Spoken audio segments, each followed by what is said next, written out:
Nagsalita na rin po ang ilan sa mga dating sponsors nitong si Beyonce na nagbalik po ng kalingap na kung saan ay ayon pa sa kanila na marami daw pong tinatagong sekreto itong si Beyonce. Paman ay hindi po dinitalye pa ng mga naturang sponsors na mga maseselan na sekreto nitong si Beyonce. Isa lamang po ang kanilang inilahad pa sa live nitong si Val Matubang. Ang pag-alis daw nitong si Beyonce sa kalingap ay nag-ugat po na hindi daw pinanagutan nitong si Edu ang kanilang love team. Well, yan po obviously ay madali pong makumpirma dahil sa isang viral content nitong si Rob ay makikita nga po yung labis na pagkadismaya nitong si Beyonce. Sa misto lang hindi raw pagseryoso sa kanya nitong si Edu.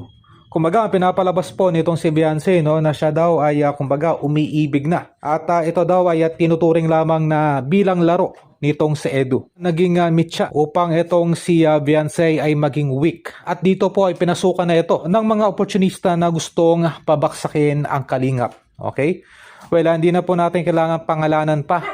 Isa po yung kanyang handler na nagtangka pong pabaksakin itong kalingap. Ibang mga issue ay atin pa pong kinukumpirma kung may katotohanan, at yung mga kumakalat po na issue na ito daw si Beyonce ay tahimik lamang at nag-aaral. Yan po ay isang malaking kalokohan dahil unang-una po kung ito man ay pumapasok araw-araw. Well, obviously po ay marami dapat kukuha sa kanya ng video.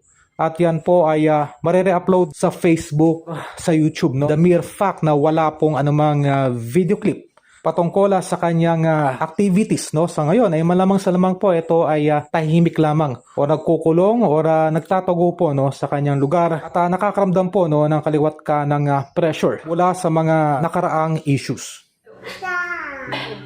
Huwag mo na lang din paasahin yung mga viewers baga na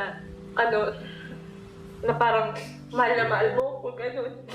Huwag mo na panayin sa kanila, ipamukha sa kanila na gano'n. Kasi